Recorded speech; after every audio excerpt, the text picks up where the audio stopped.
Bonjour et bienvenue sur le deuxième podcast de AG Couture. Donc je suis présente sur les réseaux sociaux, Ravelry, Instagram et j'ai un blog sous le nom de AG Couture. Il y a eu un petit souci là. Toujours le même principe, je vais vous parler de mes activités créatives, donc ça pourra être du tricot ou de la couture.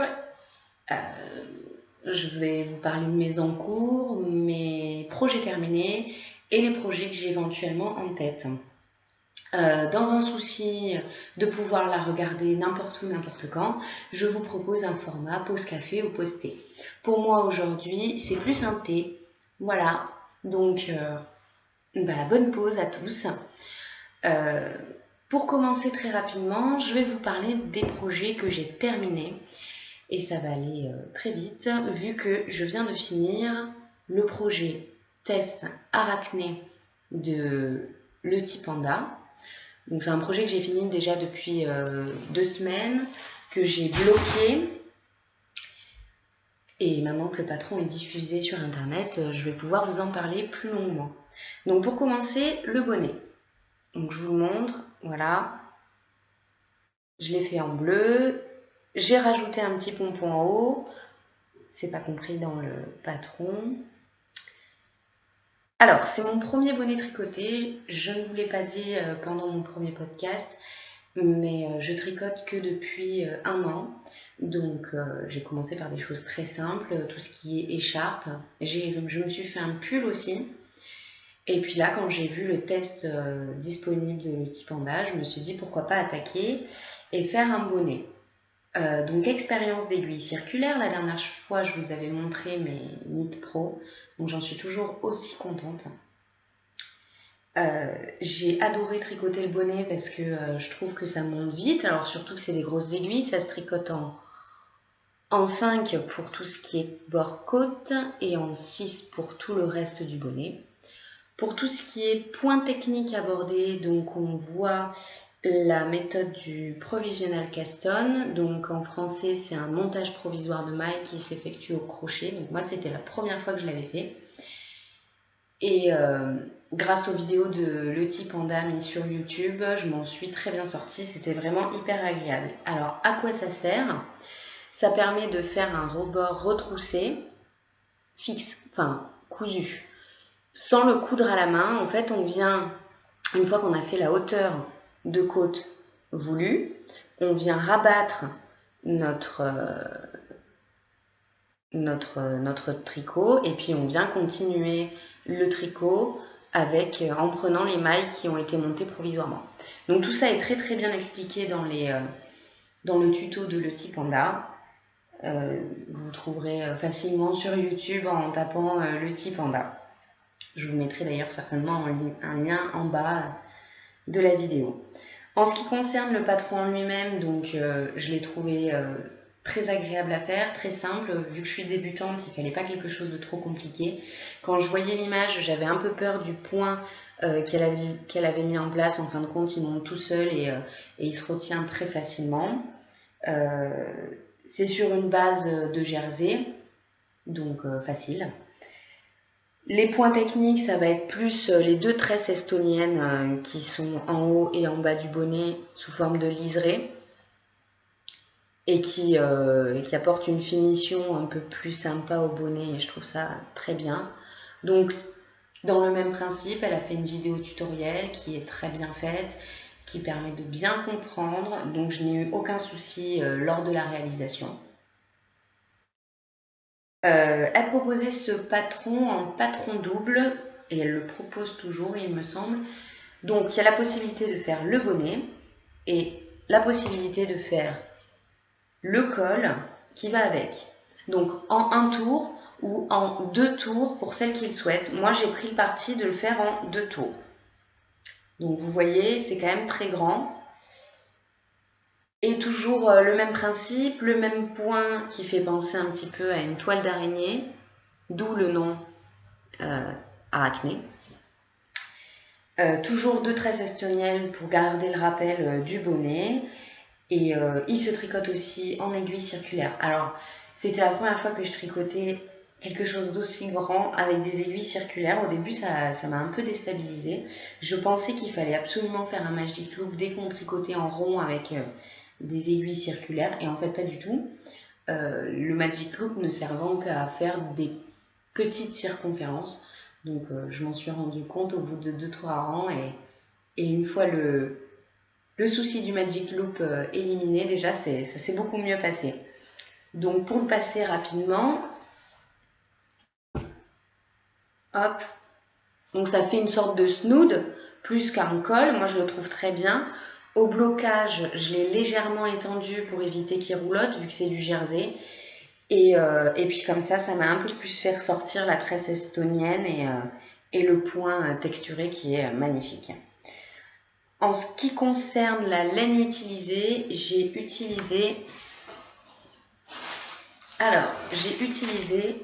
de la Cascadia Bulky, donc c'est la Eco Plus en coloris turquoise. Il m'a fallu un tout petit peu moins qu'un écheveau, vu que j'ai réussi à passer le col en double tour, le bonnet, j'ai eu de quoi faire le pompon qui est quand même assez dense, et il m'en reste encore un peu. Alors bon, là c'est scotché, ma poche est scotchée, mais vous voyez il me reste voilà 3 pelotes, une un peu plus grosse que les autres, mais il me reste pas de quoi faire un projet entier, certainement plus, je sais pas trop comment je vais l'utiliser. Alors pour celles qui ne savent pas trop comment stocker la laine, moi j'ai trouvé cette technique. J'utilise des poches à congélation toutes simples. Je mets la laine dedans et j'écris au devant. Donc là forcément c'est fait effet miroir, donc vous ne comprendrez rien, mais j'écris sur le devant toutes les caractéristiques de la laine, la marque, la taille d'aiguille qu'il faut utiliser, le grammage en fonction du métrage, etc., etc. Tout ce que la composition aussi, parce que je me suis rendu compte qu'il y avait des laines que j'avais pas fait ça, et puis 6 mois plus tard on se souvient plus, c'était de la laine, c'était du synthétique, comment je fais, est-ce que ça va être adapté. Donc là au moins on se rappelle de tout. Sinon pour celles qui ne se souviennent plus de leur laine, il y a les Aiguilles du Nord qui fait également des podcasts. Il y a ça 1 ou 2 épisodes, elle a répondu à une question pour savoir comment déterminer la matière qui est dans la laine entre guillemets que vous utilisez. Donc si vous avez envie d'aller voir, je vous y invite. Voilà ce qu'il en est pour les projets terminés. Donc je vous conseille énormément le patron de Leti Panda, qui est abordable pour tous. Je sais pas combien elle le vend sur Ravelry. Oui, c'est pas excessif, hein. De toute façon, le prix de ces patrons sont pas excessifs et franchement, ça vaut le coup. Ça peut être une idée sympa pour un cadeau de Noël parce que je sais qu'en ce moment, les snoods sont pas mal à la mode. Tout le monde en raffole. Et puis les bonnets, tout dépend où vous habitez. Enfin, pour moi, en tout cas, ça me sert pas mal. Sinon, pour les encours, donc je vous avais parlé de ma folie des bonnets suite à l'expérience avec le test de Leti Panda. Donc, comme quoi, j'avais envie d'en faire pour Noël, tout ça, tout ça. Bon, avant Noël, j'ai surtout un couple d'amis qui va avoir une deuxième petite fille. Et ça me tenait à cœur de leur faire quelque chose main. Donc la couture c'est délicat parce que chaque bébé est différent et que moi j'ai pas d'enfant, donc j'arrive pas bien à me rendre compte des tailles, tout ça. Mais j'ai décidé de plutôt faire quelque chose en tricot. Donc j'ai commencé le bonnet Béguin de printemps.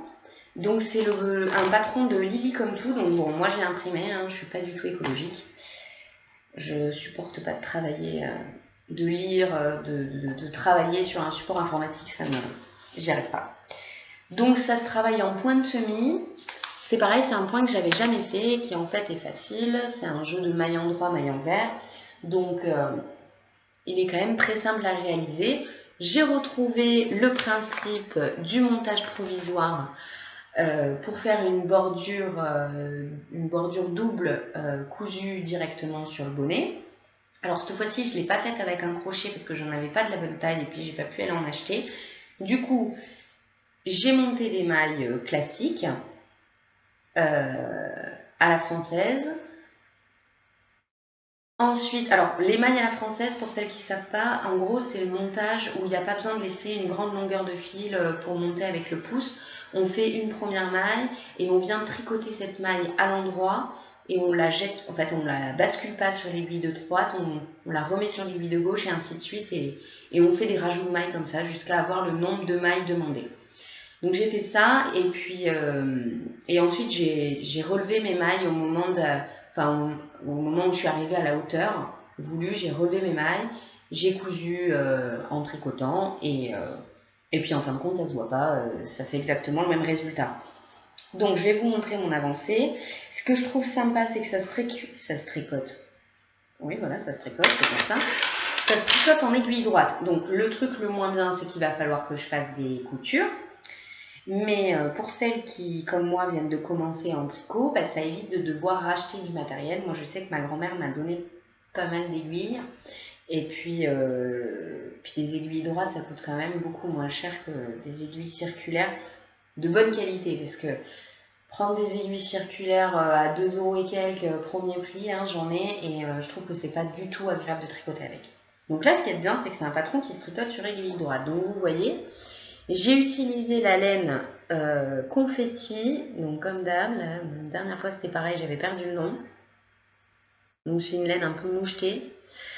Et l'inconvénient d'utiliser ce type de laine sur ce type de modèle, c'est que du coup, le point de semis ne ressort absolument pas. Je verrai une fois terminé, mais bon, en fin de compte, si je l'avais tricoté en jersey, ça reviendrait quasi au même, quoi. Parce que vous voyez, on le voit, mais il faut que je m'approche vraiment près de la caméra pour que vous puissiez le voir, quoi. Voilà. Donc, le bord, la bordure, il y a comme des petites dents qui se créent. Donc ça se crée au moment où on plie, avec un jeu de mailles, de jetés, de tout ça. Donc c'est pas mal, c'est très sympa à faire. Et puis ça m'a apporté une nouvelle technique, donc j'ai beaucoup apprécié. Et puis ça monte tout doucement, mais sûrement, donc je prends du temps. Je vous en parlerai quand je l'aurai terminé. Sinon, en autre projet en cours, j'ai bien évidemment mon projet boulet. Et bon, je vous le montre pas parce que bon, j'ai un peu honte. J'avoue que voilà, j'ai rien fait, j'ai pas avancé dessus, j'ai pas envie d'avancer dessus. Donc on verra. En fait, j'ai tellement envie de faire mes cadeaux de Noël, mes bonnets, tout ça, que je le vois et puis je me dis non, j'ai d'autres choses à faire. Voilà. Bon, bref. Donc je l'ai pas fait.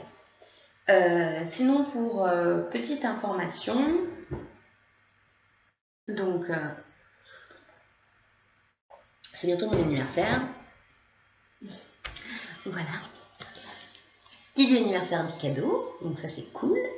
Donc j'ai déjà vu mes parents, et vu que je ne les reverrai pas avant la date de mon anniversaire, ils m'ont déjà offert mon cadeau. Et mon père adore les livres, ma mère aussi d'ailleurs.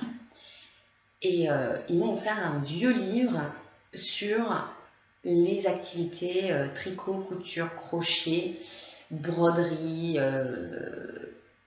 tissage, macramé. Enfin bon, c'est un livre hyper complet, mais c'est un livre, il me semble que c'est un livre scolaire à la base. Donc voilà, ça s'appelle L'ouvrage des dames, enfin Encyclopédie des ouvrages des dames, et c'est Thérèse Dilmont qui l'a fait. Donc ça c'est une édition des années 50 qui a été refaite, remise au goût du jour des années 50 du coup. Mais alors c'est génial, déjà l'odeur. Moi j'adore l'odeur des vieux livres, c'est super, j'ai l'impression de faire un bond dans le temps. Et ensuite la façon dont sont présentées les choses.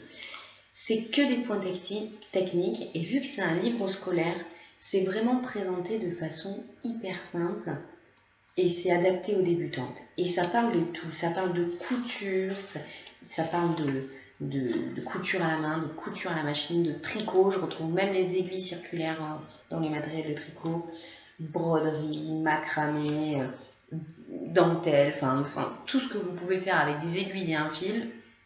Vous posez une question, vous avez la réponse dans le livre, c'est génial. Moi par exemple, je voulais savoir, je veux me mettre un petit peu au point de brioche dans le tricot, j'ai regardé des vidéos sur internet, des blogs qui en parlaient, tout ça, je trouvais ça un peu compliqué. Et puis dans ce livre, en fait, on comprend, c'est limpide, quoi. Enfin, je vous en parlerai plus longuement quand je l'aurai potassé. Et puis, je pense point par point quand je l'utiliserai réellement pour mes ouvrages. Donc mes parents l'ont trouvé chez un libraire, un vieux bouquiniste. Voilà, donc je ne sais pas sinon si ça peut se trouver et je ne connais pas du tout le prix auquel ça peut se vendre. Et puis pour terminer, j'ai des projets en tête. Qu'est-ce que j'ai en tête? Eh bien des bonnets et plus particulièrement du jacquard. Je me suis jamais lancée encore dans du jacquard. Ça me fait un peu peur et j'ai une petite question. Si vous avez des adresses qui expliquent un peu comment appréhender le jacquard pour la première fois, ou des bouquins qui pourraient en parler, ou des fiches, enfin bon, n'importe quoi, je suis preneuse pour que vous me donniez le lien, le nom, de façon à ce que je puisse appréhender la chose plus facilement. Et voilà, donc je vous retrouve, je pense, d'ici 2 à 3 semaines. Je trouve que c'est un rythme plutôt pas mal pour me laisser le temps d'avancer dans mes projets. Aujourd'hui, pas de couture, j'ai pas pu avancer, j'ai pas pris le temps, j'ai pas eu le temps. Peut-être la prochaine fois. En tout cas, merci à toutes d'être là, de me regarder, de me soutenir. Et puis, à la prochaine fois. Bisous, bisous.